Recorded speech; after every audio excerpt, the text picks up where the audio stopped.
Hello! In 2016 I visited Keir and Louise Lusby at their home in the south of England. The couple worked in British TV and film from 1970 to 2011 on Doctor Who, Indiana Jones, Return of the Jedi, you name it. They were even around at the studios when Star Wars was being filmed. Just leafing through their old work diaries and photo albums made me want to leap around the room. In the middle of all that geeking out though, my main reason for being there was to interview them about their work on the movie 1984 with John Hurt, and they talked about that for about 15 minutes. I've snipped it out and made it a separate video. And so without further ado, here's Keir and Louise.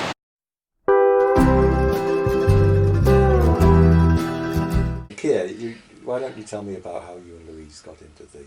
Well, I met Louise. I was minding my own business as a civil servant, finding people work, and Louise was working on Blue Peter and Play School and various other shows for the BBC, and would come home at night sometimes and say, "Oh, I need a large size Newton's cradle because mine keep disappearing off the set for Blue Peter. So I need one for the morning." Well, I had no tools, so I ended up in Louise's father's garage with a vice that wasn't fixed down, with a hacksaw and a brace and bit drill, I think, having to make a wooden oversized Newton's cradle for the morning, with painting it in the cold and the paint didn't dry. Anyway, it got done, because you don't, if Louise says do it, you do it. See, basically either that or, well, we can't do it. So we started out like that, and the first large job we did, which we actually got paid for, was the 12 Days of Christmas for Play School. Right. And with big paper sculptures. They were, well, they weren't that big, but they were made a lot of mess in our flat in Surbiton. And then we waited 6 months to be paid because the BBC were on strike.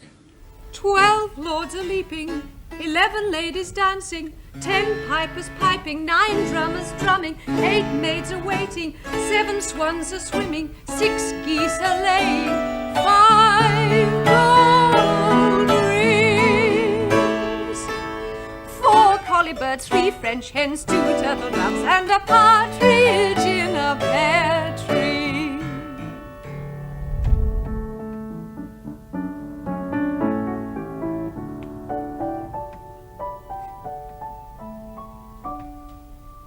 Well, that lady did have some funny presents, didn't she?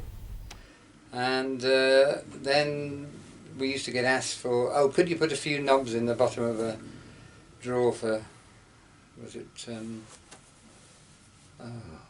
Z cars, I think.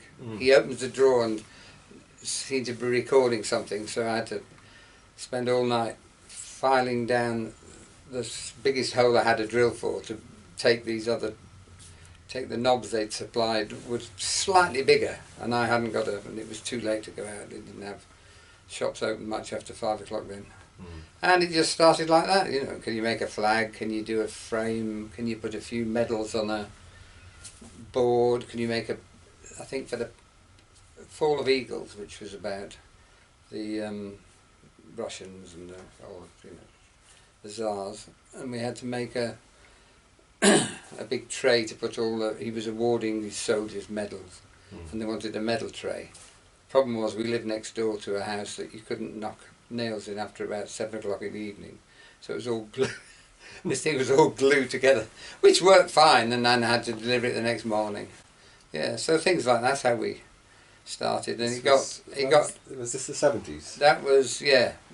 That was 70 to about 73 or 4. Okay. And then we decided that working at home was hopeless, because it was just crazy, really. So we went to, a friend suggested we went to Shepperton Studios and asked them, and they just closed it as a old-fashioned studio, so you could rent space there. And we got a small room that was 20 foot square, and another little room off to one side that you could just cut up a 8x4 sheet of plywood in, which we had our circular saw in. And we carried on there with a few friends, mainly, for about 2 or 3 years, and then we got a young man from he'd been working at the Library Theatre I think it's not the Library Theatre, Corn Exchange, I think, in Manchester anyway. And he came and worked for us, and then someone else he knew came, and it just snowballed from there. We never said no, and we mainly worked on BBC shows for the first few years, and then went to Thames Television and said, look, we're here if you want us, and they started giving us work, and then Shepperton became busier, because when we first went it was a bit like a ghost town, and I think they made a couple of Ken Russell films there, Listermania I think, and but then the Pink Panthers arrived at Shepperton and various other films, and we got working more and more on films as well. So by the time we'd done it for about 10 years, I think it was about 50-50. Film and television. We never bothered. The film people used to get rather, rather grand and say, oh, it's going to be seen 40 foot across in Leicester Square, And to be honest with you, if you're making something, it doesn't. We never made things for the size of the screen. We just made them. So if it was Ben Hill or Clash of the Titans, it didn't really make a lot of difference. We put as much effort and as much care in, as much research as you would really. So and it just snowballed from there really for the next 41 years till they pulled the workshop down in 2011. Yeah. So at the BBC, what kind of things were you working on? Well, we did all the things like Morecambe and Wise and Two Ronnies and Little and Large and Russ Abbott and the Goodies, all that. Are You Being Served? Ain't Half Hot Mum, Dad's Army. I mean, we did pretty much all the comedy shows. At the same time, we did lots of Shakespeare. Sometimes they had a series, I think it was something Crown, that they did all the kings. They did all that. Oh yeah. And then they decided to do the whole lot. I think they decided to try and do every Shakespeare over several years, and we did tons on that, including a rather strange one that Jonathan Miller did, and I think it was, not sure it was Cleopatra, was it? And all the furniture was just plywood. It was very strange set because it was all modern, but just odd plywood furniture. We did tons of that, and then lots of other period things, pole dart. We did tend to specialise. Having said that, we did do a lot of period things, but it all came tumbling in together. Right. So it was all jumbled up. It wasn't as though one day we were working on a comedy show and the next day working on something more serious and then a film. It all got piled in together. And sometimes we had, unless you actually looked in the diary, you weren't sure what you were making it for, Yeah. So in among that, you also did a certain amount of the science fiction stuff that is now, it's the cult. Oh, we did the lots cult of that. TV shows. Yes, we did lots of that. Yeah, we did Blake Seven, Doctor Who, which we talked about. We even did things like Tomorrow's People for Thames Television. The Tomorrow People. Tomorrow People, that's right, yeah. The Tomorrow People. Do you remember what you did for that? The only thing I really remember for that, we had to do, they had a episode about Hitler. Yes. Yeah, and they had an actor who had to look like Hitler. I can't remember the name. Was it? All right. Yeah. Well, we had to do lots of things for that. I don't remember which without looking it in the diaries, but we did. We did. I remember that. Yeah. So the tripods. Is it the tripods or tripods? Yeah. Looking in your diaries, you did a model, 4 foot high model of the tripod city, things like that. Yeah. I think that was on Blue Peter actually. I think there is a clip of. I think there's a. I saw a link recently to a Blue Peter segment where they had the model of the tripod city in the studio. So presumably that was yours. Well, it could well have been. Yeah. It could well have been. Yeah. I don't know. To be honest with you, it's all a bit of a Yeah, blur. all of- yeah. I mean, it is now, what, 40 years ago? 30, 40 years ago. Yeah. 40 years ago. And not that, when I look in the diary, well, more at the photographs of things we did, if we did take, because we didn't, it was a bit of an afterthought. Sometimes as they were leaving the workshop, said, just wait a minute, we just want to take, and sometimes they'd already gone on the lorry. So sometimes we've got photographs of things actually sitting in the back of the transport because we'd forgotten to take pictures. Or they often went. You thought, oh damn, I wish I'd taken a picture of that.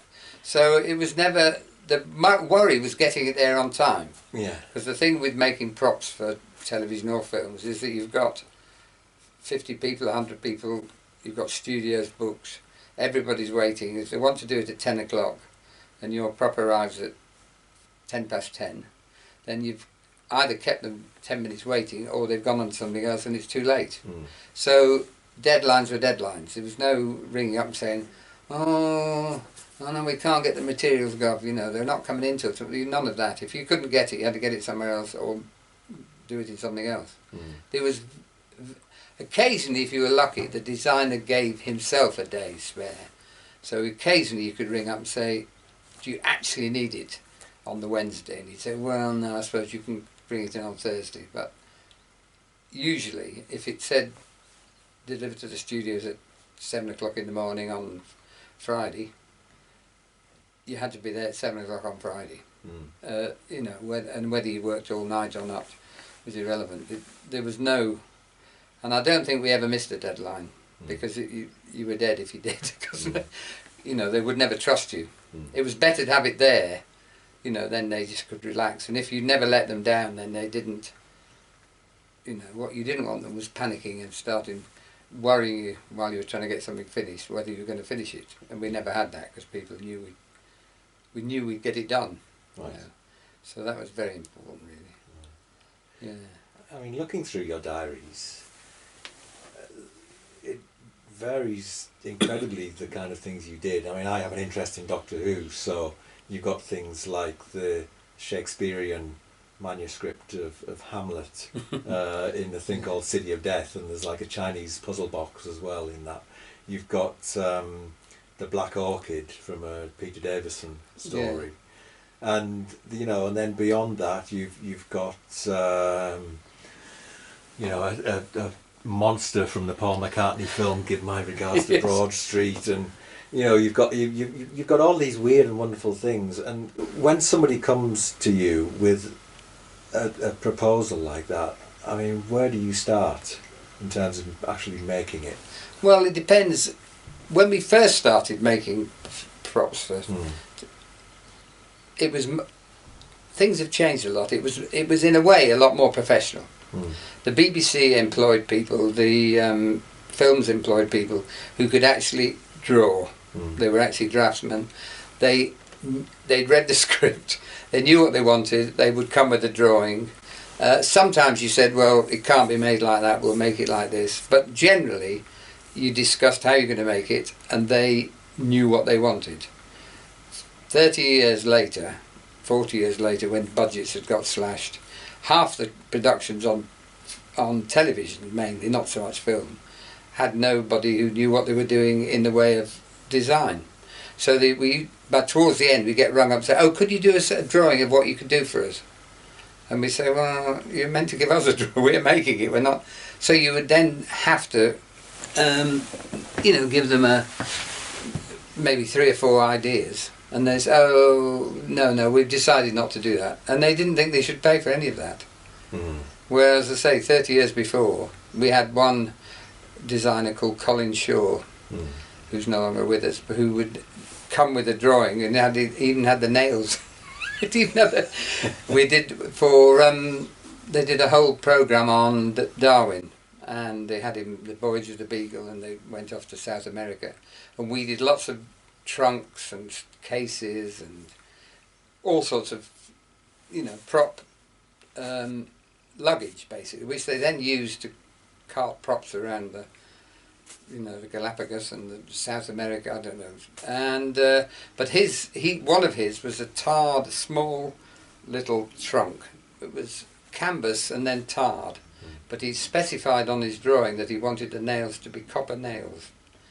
And I said, well, if we're going to tar it, you're never going to know it's copper nails. Why we even bother nailing this canvas if we could just glue it? Oh no, he said, I want you to rub some of the tar away, and I want the odd glint of copper to was nailed to show through. So that was when we first started. You did have people who wanted that level of detail, and on films it always continues like that. But in television, the budgets got smaller, the time you had to do it got smaller, the input you got from was negligible. So it did get very frustrating when people would ring you up and say, oh, could you just give us a quote on a tiger? And I'd say, yeah, okay, what, is it a drawing of a tiger, or is it a full-size tiger, is it a ceramic tiger? Oh, I don't know, they never asked me. They never tell me that. She said, oh, they just asked me to get a quote on a tiger. And I said, well, if we did a quick drawing, 50 quid, if you want a real tiger that looks like it could be animated, then how much? 50,000? I don't know. Oh, I see what you mean. I'll better come back to you. You know, so it was horrible. It got really difficult because the expectations were higher and the budgets were lower, and it never a good. But in the early days, the main problem was just getting it done in time, really. And we were always winging it slightly. And materials changed. When we first started, adhesives, you had Copydex, which was a latex-based adhesive. You had Evo Stick, which was a, sort of contact adhesive. You had PVA glue and Yoo-hoo, probably. There was very little. You didn't even have a decent epoxy. I mean, there was a 24-hour epoxy, which is fine if you had 24 hours to let it dry, but if you didn't, then you couldn't use it, And then suddenly they brought out a 10-minute epoxy, and it was magic, because you could... And super glues didn't exist, and the acrylic glues that we had later didn't exist, and all sorts of... so the adhesives over the period changed. Originally when you made a mould, you had to use a hot rubber that you poured over it. Well, you can pour hot rubber over something that's not going to damage with hot, But later on, when you had silicone, you could pour that over pretty much anything and make a mould of it. So, and then if you had the other nice thing of employing people who come and work for you is that they bring new ideas. Say, well, why don't you do that? You think, oh, okay, that's a good idea. And then that got incorporated. So it was a learning process, really. What kind of materials were you using in the main? In the main, originally, mainly fabric, plywood, wood, that sort of thing.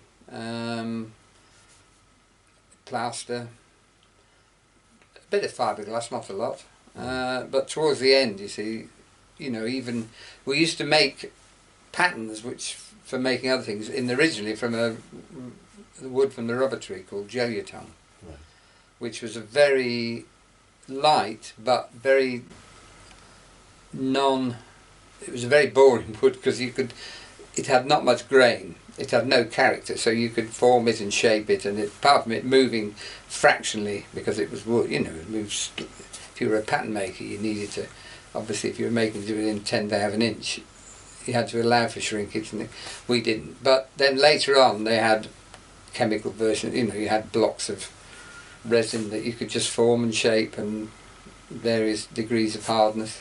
So that changed, everything changed really. And then they stopped making blockboard, and MDF came in, which we didn't have at the beginning. So, and blockboard went out. And it changes all the time, it's still changing really. And then we bought a vacuum former so we could mould things on that rather than having to send out to Pinewood, who had an 8x4 bed, so if you wanted to do 8 foot by 4 foot, which is 2.5 metres nearly, if you wanted to do something quite small, it was hopeless because you ended up with this. So we bought a 600 square vacuum former, which cost us a pretty penny, but that was so. But sometimes you hadn't a clue really. The nicest part of the job, for me, was being allowed to take things apart. And use them for what they weren't meant to be used for. Because, you know, as a child, if you start smashing things up, you get into trouble. Well, I only wanted to see, a famous story when I was about 5, we had a bust of Keir Hardy, who I was called after, little plaster bust. And I was 4 or 5, smashing him up in the wash house. And Mum said, "What are you doing? What are you doing?" I said, "I'm seeing if he's got red blood in him." Well, it's not quite, you know, but anyway, I got into trouble with that. But you know, the rest, for 40 years, we'd buy, well, I mean, Louise used to buy silk saris and make them into other things, or we'd buy equipment that, you know, we used to smash up and just use one bit of it, you know, if you needed something that, it's hard to, I can't think of an example Steam now. coming out of Benny. Oh yes. Yes, we once had, I think it's on my blog somewhere, there's steam coming out of Benny Hill's ears, and we had to use a pressure cooker with a dry ice. So dry ice came out under pressure on a little, on a just a very thin cable or tube behind, and just came out from behind his ears. So nowadays on high definition, I suppose if you look very carefully, you might see it's coming out from slightly behind his ears, not in his ears, but in those days, maybe even now you wouldn't be able to tell, but certainly, that's the other thing that's changed. That when we started, there was 625 lines, and I'd gone from 405 lines, and 625 lines was, you know, fantastic definition. Now, if you buy a 8-foot wide Bang & Olufsen television, you see everybody's pores, you know, if they have a hair in their nose, it's there, you know. Whereas in the days of Hancock, black and white, you know, the library scene, you could see the actual cloth the books were painted on slightly moving in the breeze. So everything's changed, really. Yeah. And apart from the jokes. Now, you mentioned that you didn't work on the first Star Wars film, but you were around at the studios at the time. Yeah, well, we didn't know what it was, really. We just knew they were making some sort of science fiction thing with these strange people who were in tatty costumes standing in the queue at the canteen in Shepperton and looking rather sort of, well, I don't know, we just didn't really know what it was all about, so it just passed you by, you know, just accepted that there were old people standing. Oh, okay. Yeah. But it wasn't very highly regarded at the time. Well, I don't think so. I don't remember anybody, you know, they're making a science fiction film, you know, because none of very few, you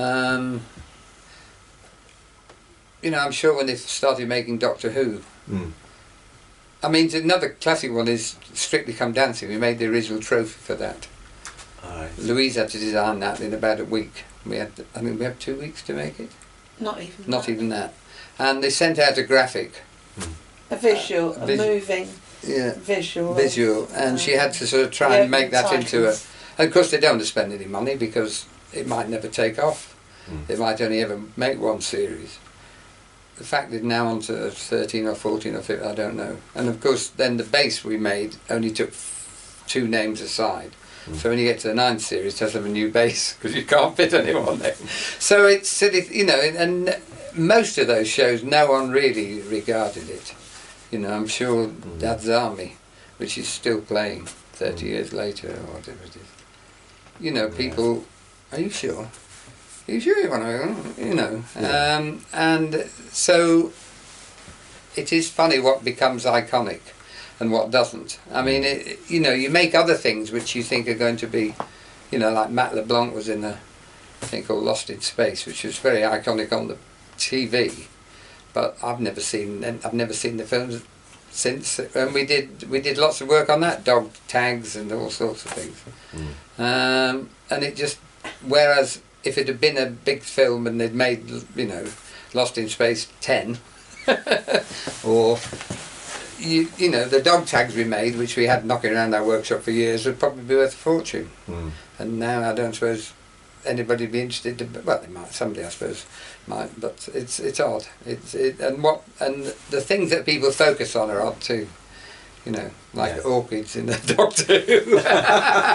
Which, when you're making them, the problem is how do you make an orchid, you know, not, you know, this in 30 years' time somebody's going to, you know.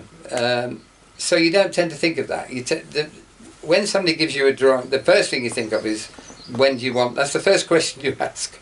Is when do you want it? Because that is the most important thing. And the second is how many do you want? And the third one is how much are you going to spend? And they'd say, oh, we haven't really got a budget. Yes. So you might spend 4 days doing an estimate for a particular prop and ring up and say, well, that's going to cost you 2,500. Oh, but we only had £500. If they'd been honest and in the beginning said, we've got £500, you could say, we can't get it for that. You're going to need to adapt your ideas and adjust. But mind you, having said that, in the beginning nobody asked for quotes. No. For at least 10, 15, 20 years. Yeah. Nobody bothered because they just... And there was longer. The designer got put on the show a month before it was needed, not 2 days before, because they were now paying him on a day rate. You know, they employed them, so it didn't matter. They had how many designers? 230 or so in the design department. They had 30 or 40 buyers. Now they've got none. None. And then you did end up working on the Star Wars saga on Return of the Jedi. Yeah. Making, well, you tell me. Well, we made odd things. We made lots of nice fat toads for Jabba the Hutt, I think, and some wings for Ewoks, and some strange drums made out of shells of... well, I don't know what they were. I think we were supplied with the shells. Turtle shells with it. I think sometimes, I mean, often we were supplied with things until, you know, sometimes we weren't. Sometimes we had to make, if we were like a turtle shell, sometimes we were supplied with one. Sometimes they hired one and we had to make a mould of it and give it them back, you know. And occasionally we'd get, they want to break things, you know. There was, I remember a Chinese plate we had to copy about this being, it was covered in dragons, very ornate. And we thought, well, we'll make a silicon mould of it, because it was, we had silicon in those days. No, we weren't that au fait with it, but anyway. And we made it in a plaster jacket and put little pouring holes and poured it all.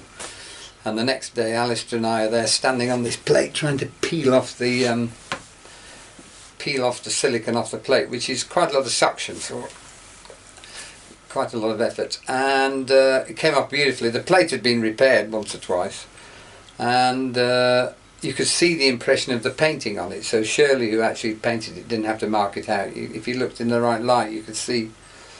And they came, picked it up, and we said, you know, we managed to get it off without breaking it. He said, oh, that was good. He said, because it's insured for £2,000. And that was a long time ago. Luckily, we didn't know that when we were both standing on the edge of it.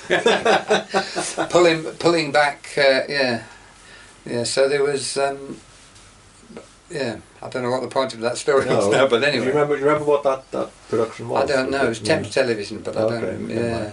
But we were often making things that had to. Louise and I once sat in the cinema with a thriller, wasn't it? And it was. Oh, I think it was Liam Neeson, was he in it? I don't remember. Anyway, there was a house with plates on the wall, and suddenly somebody's shooting, and these plates get shot off the wall. We suddenly realised we'd made the plates. We hadn't realised until then. They got, and Louise said, they're very familiar plates. She whispered to me in the cinema. Yeah, so you forget, you know, you often watch films and think, oh, that looks very familiar. One Friday, we sent in 15 separate shows, which, you know, when you're working on that scale of every single show has to be perfect, all the props, it was quite a stressful business. Wrapping them up was quite... We used to spend a lot of money on wrapping the... Louise was always the stickler for things had to be wrapped so that they could be left out in the ring road at the BBC in the rain for at least 2 or 3 hours without them getting too damaged. So they all had to be properly wrapped, properly labelled, 4 pieces of sellotape around the label. Yes, yeah. I said it's no point spending a week making a prop and sending it in not properly packed, because somebody will either drop it or, you know, it'll land up in a puddle. Some things you couldn't pack, mind you. No. Some things were just too awkward to... and some things, if you pack them, however well you pack them, people can't see what they are and they just assume they're indestructible. So it was occasionally just best to maybe make a cradle for them or something that would support them, but actually let them see what it was. we once made this worm. It had to come in half, but it was long, and there was about 8 or 10 foot in each half. It wasn't delicate, but it wasn't, it needed treating with a bit of respect. And it was a classic man, delivery man, with his over his shoulder, half of it sort of it was supported, so it was rigid. Walking through the door and talking, as he got halfway through the door, turned to talk to me and clobbered the whole thing on I'm saying, be careful of that, what do you say? Bang! Lucky it didn't damage, but I thought, oh, you can't win, can you really? Yeah. We sent things in whilst the paint was still wet. Yeah, that happened. There was no time. That happened a lot, yeah. So we'd just say to the lorry driver, please, just... in the early days, I once drove to BBC with things on the well of the floor it was summer, with the heater full blast, blowing on these, I think they were foam logs, and they just hadn't dried because the foam was holding the paint a bit. So I had them on the floor and I had about an hour's journey. And I had the windows open, but it was just, you can imagine the heater full on, down on the well of the floor with these logs in the, somebody had to fall, I think it was Father Christmas or somebody had to fall down the chimney, and they didn't want to hurt themselves, so they had this Yule logs, nice foam Yule logs, yeah. And Indiana Jones, you did a lot of work on the third film. Yeah, we did the Holy Grail, which, funnily enough, we made 2 of those. The first one we made had to look beautiful gold goblet, which I've still got one of them, and it was covered in ancient Hebrew, which we had translated, or the production had translated by somebody at Oxford or Cambridge, I can't remember now. And we made 2, and I kept one, and they sent one in to Steven Spielberg, who said, no, it looks far too... I mean, we hadn't designed it, we'd been asked to make it. And they said, it looks far too gold, ornate. We want something more terracotta, like a little terracotta goblet like it was. So we then made the terracotta ones, which had the set decorator, wasn't it? Was it? Peter Howard. Then decorated... or one, and we copied with a bit of imitation gold leaf on the inside, and then a little bit of fancy stuff on the outside. It was just slightly more ornate than it would, but it was just a terracotta goblet really, which is the one you see in the film. We made lots of those, and then the special effects made even more in fiberglass, so they could light them properly and roll them down. Yeah, so we made that. The book we made, the Holy Grail, which originally we made 1 inch thick in black, and Steven Spielberg thought it looked too much like a Bible, so he said, could we make it thinner, so it ended up 3/4 inch thick with a brown cover, and we did 12, 15 of those I think, plus lots and lots of, every night we'd be, Eric, who did the handwriting, who actually is Sean Connery's handwriting. That is actually Eric, who worked for us for many years, and I did. Barry Wilkinson, I think, was the prop master. He said, we need page 7, 8, 15 and 19 for tomorrow or something, so we have to print it, because obviously it was bound properly, so the pages didn't go on. The artwork didn't sort of follow the pages sometimes. So next morning we'd set, and then the next day there'd be another set, because he was writing in them or scribbling in them. And there are pages in the film which aren't in the book, because the set decorator did some pages when they were in a hurry, last minute, and he doctored other pages. So there are things, that in the book that there are things on the film that aren't in the book, as there often are. And it's not that is the most iconic prop I think we ever made. And it's almost got mystical proportions now if you look online. There are people making copies of it endlessly for their own use, and they look at the film and they copy it. In fact, there was one website I looked at and they said, we think the best copy made of the Holy Grail was by Keir Lusby.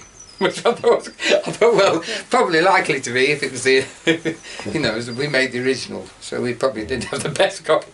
But I aged the pages down with tea and potassium permanganate and then it was ink that was smudged slightly. Yeah, it was. Yeah, and then they aged it a lot more, and it ages through the film anyway.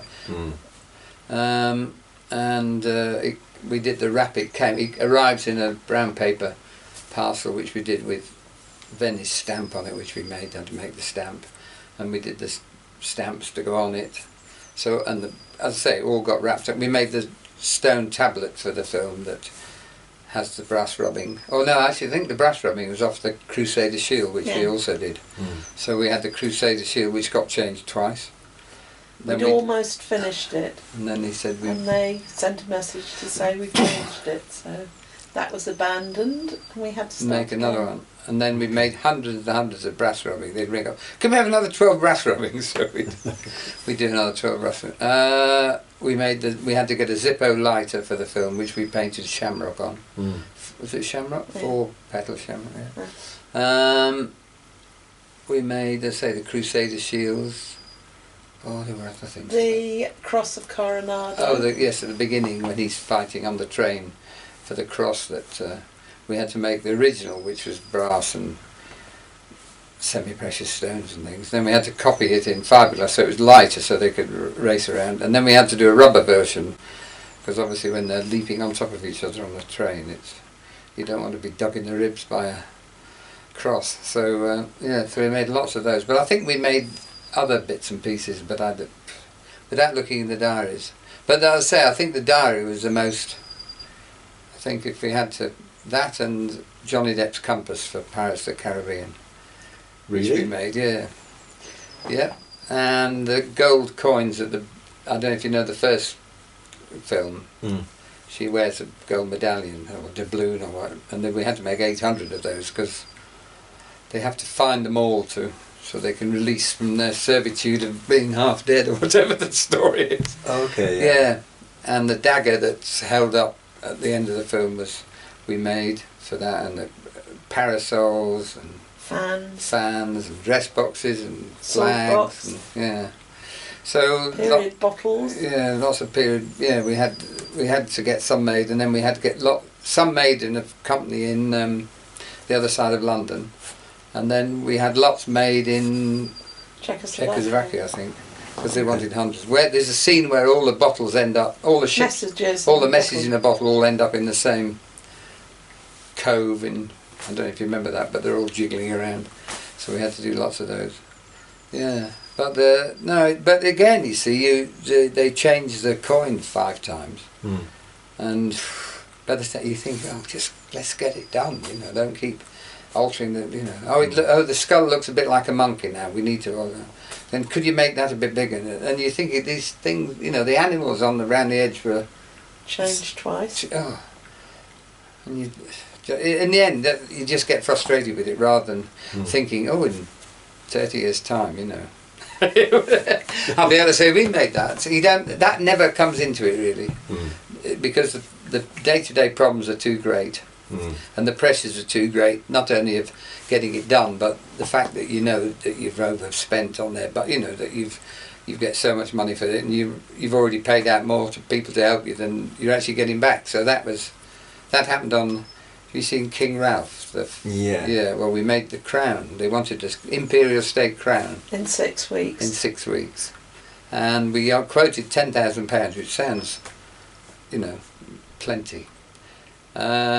By the time we'd finished it cost us slightly more than that. And they gave us I think they gave us 12 in the end, so we actually weren't out of pocket. But it was just a phenomenal We had broken even, as they say. Yeah. Okay. Now you'd think that would be the easiest prop to make in the world, wouldn't you? Yeah. Because there's so many references. You try and find a reference, you see what it looks like, because it's so blingy that you'd get dazzled with the beauty of it, and you can't really pick out. So we sent 4 people up to the Tower of London to walk past twice and look at specific things so that they could come back and say, that band down there and the band is oak leaves, which we hadn't realised. And this is that and this is that. Because we had hundreds of photographs, not one of which was clear enough to make the minutiae of it, because they're just too many jewels. And then I kept asking for John Goodman's head size. And 3 times I asked, and 3 times they came back with different measurements. So I said, the only way we're going to get this to work is to take a mould off John Goodman's head. And he came to us and we took a mould using alginate, which is what they use for dental impressions. And we made a wonderful vacuum form mould of his head, so that when he was wearing the crown at any stage he played bowls with it and sat in the bath, didn't he? And it fitted him perfectly. But he had such a large head that mine, which is fairly average, his head would fit over mine. I could wear, because it was a thin vacuum form of his head, and I could actually put it over mine and actually cleared my ears and everything, because he's a big fella. Yeah. Yeah.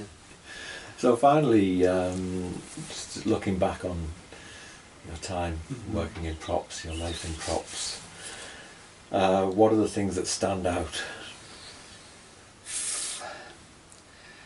An early one that stands out, because it was for Dad's Army we did a raft, and it was designed by a friend who also worked on lots of other shows and Goodies and many others, and he was a boat fanatic, and he designed this raft for the Boy Scouts, and it had to carry the 11 people, and obviously they were all rather elderly, so. And he designed it very well, but it only just fitted in our work. When we made it, it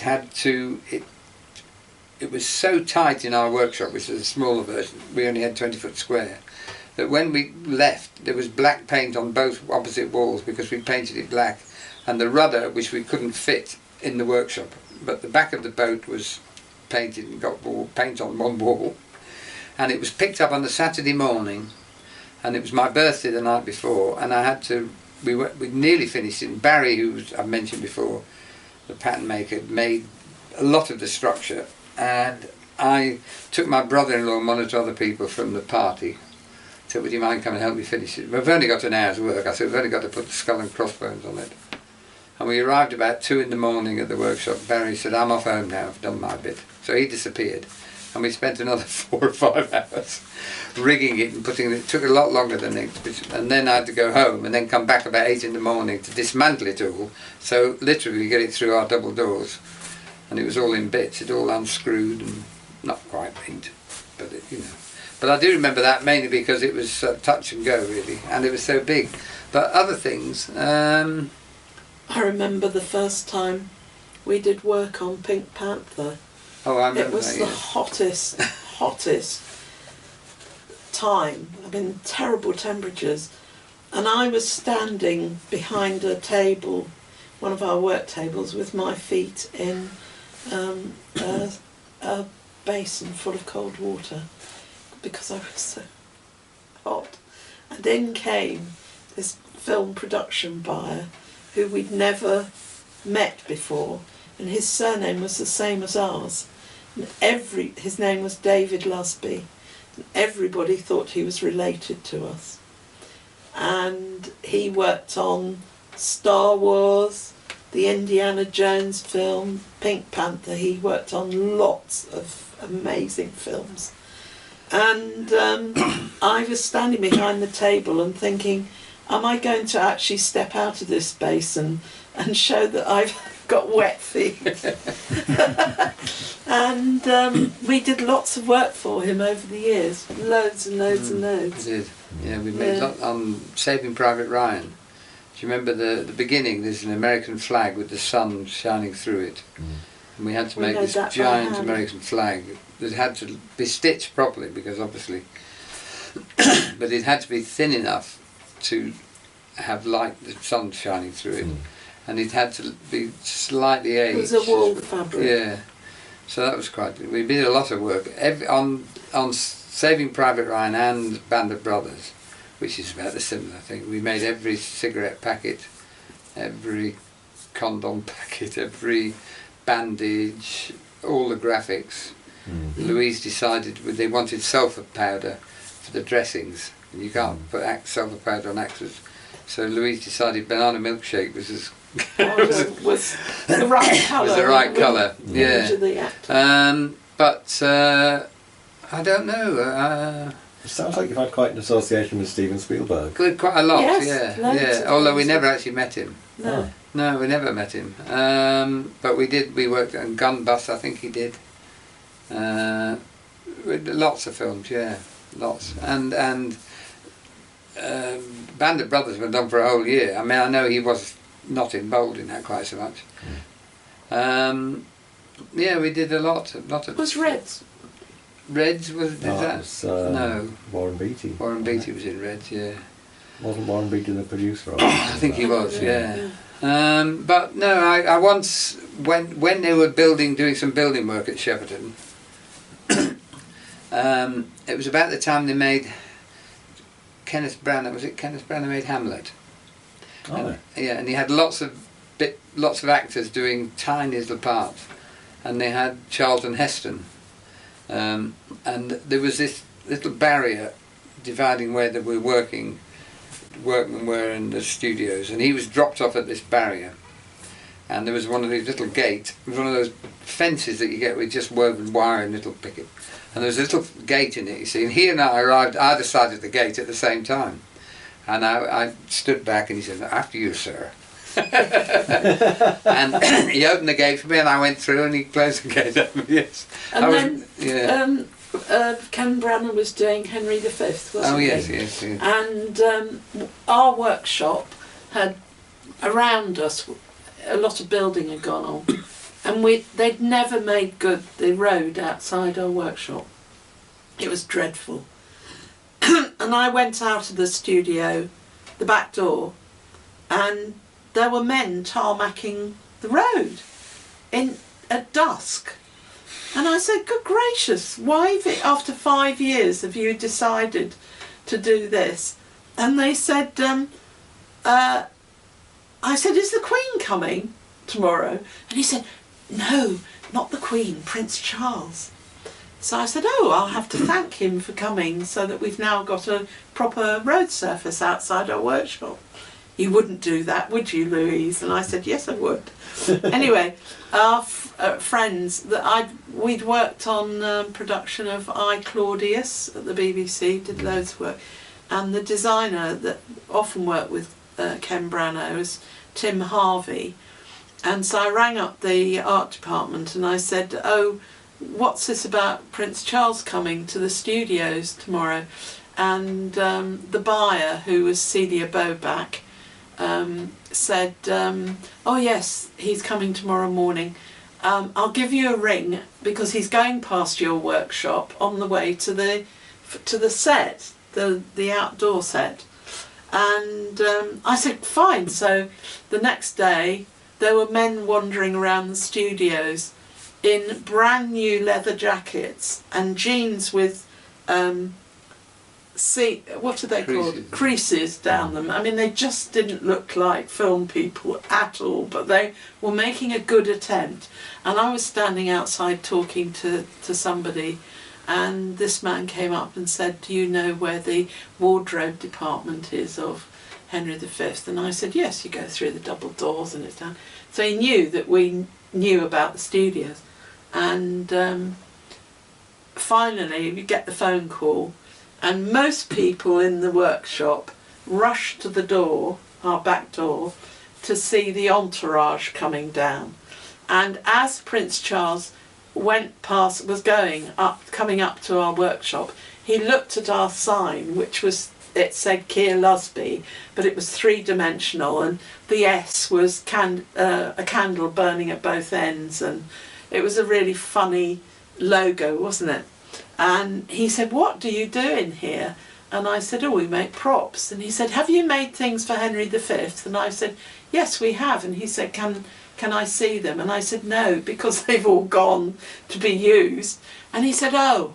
And then I said, "Well, would you like to come in and see what we're doing at the moment? We're doing a job, Miss Havisham's wedding cake for a film." And he said, "Oh, yes, please." And he turned to his equerry and said, "I'm going behind the scenes." And he walked into the the workshop and with me behind him, stopped dead, and he said, "What's that smell?" And I said, "Well, I don't smell it any longer. It's probably resin or polystyrene or paint." And he was really excited about coming into the workshop. And in the end, he spent about 10 minutes in there. And the people with him, he was very naughty because he didn't know what would be inside our building.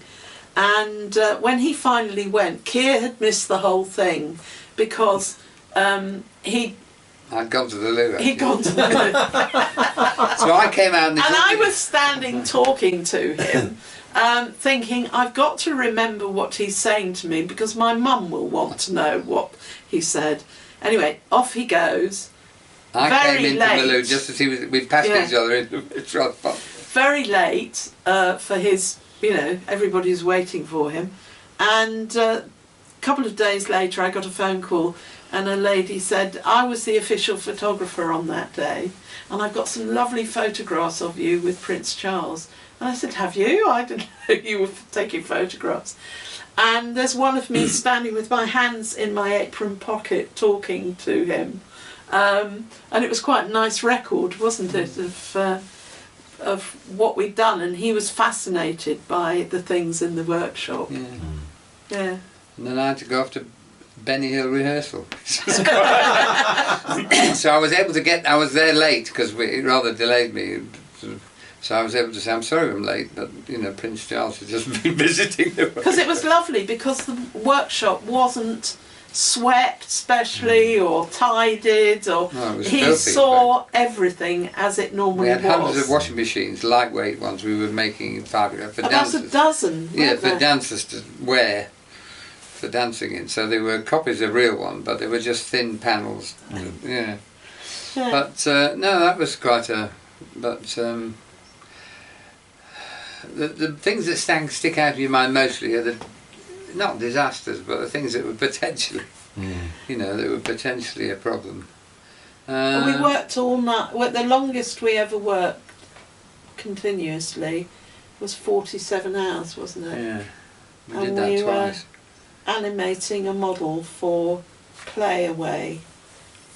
Brian Cant was starring in it, and we'd made these 3 models, and the 2 of us were animating them, and there were fish line, and they didn't want them to show, so Keir painted the fish line with bright blue paint, ultramarine blue, and he was animating it, but he got blue all over his hands, and the cameraman said, "When you get home tonight, you'll be able to tell your wife that you've been making blue movies." Ha ha. And Keir said, "I won't need to go home because that's my wife."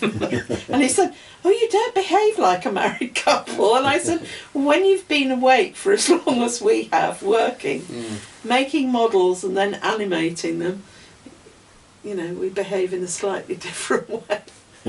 The last film we worked on was Hugo, with Martin Scorsese. Yeah, but we made Evita's coffin.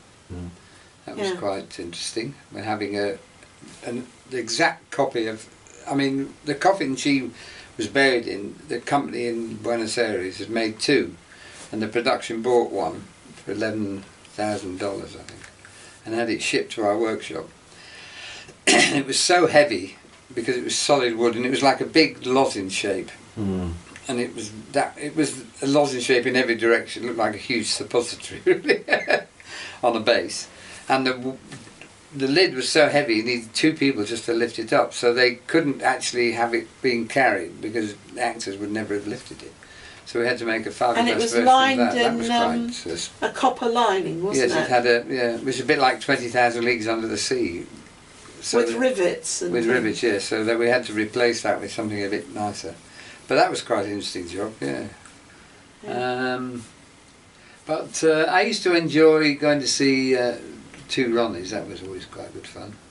We used to go up to rehearsal rooms, Ronnie Corbett, and we went down to take some props for filming down to Bristol once, and he invited us into his hotel room. Ronnie Barker. Invited him into his hotel room, and he overlooked one of the cricket pitches, the hotel that W.G. Grace had played in, which he was thrilled about. So he was very nice. We met him a few times. Fantastic. Yeah, but generally we just beavered away in the workshop.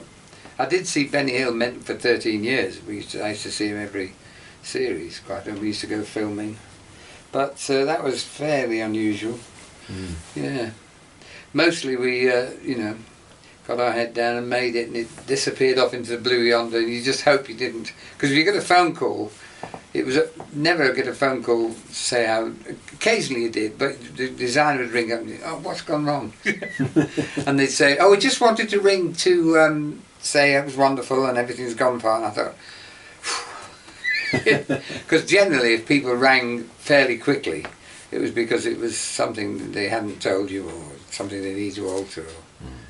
But generally, just often we work from verbal references. So more and more so, actually. Yeah. Over the years. It got very, very difficult. It got to the stage where, well, you know what we want. You know what I mean. And then you get references like, I want a comedy-sized hammer, or a comedy, and you think, well, what's a comedy?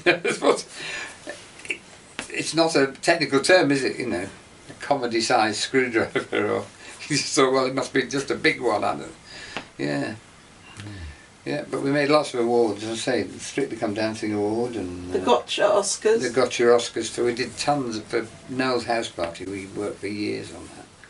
Made all furniture and gnomes and gotchas. Yeah, and it's 41 years. You do make a lot of stuff. Well, that was fun. In my next video, I'll be talking to Louise and Keir about Winston Smith's Coral Paperweight, Speakwrite machines, and O'Brien's telescreen. You can switch off. In George Orwell's 1984.